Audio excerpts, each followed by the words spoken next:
ہمارے پاس یہ جو کلمہ ہے عاہدہ، اس کو پڑھنے کا طریقہ یہ ہوگا، عین کی آواز گلے سے نکالیں گے، عین اور ہا کی آواز علیحدہ علیحدہ ہوگی اور آواز میں نمایاں فرق واضح کریں گے، جیسے عین زبر ع، ہا زیر ہی، عاہی دال زبر د، عاہدہ۔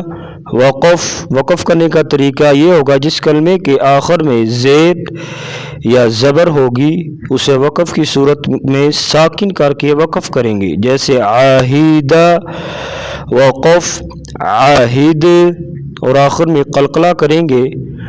حروف قلقلہ 5 ہیں، قوف، طو، با، جیم، دال۔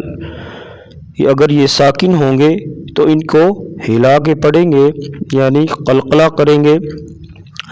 دوبارہ پڑھ لیتے ہیں، عین زبر ع، ہا زیر ہی، عاہی دال زبر د، عاہدہ وقف عاہد۔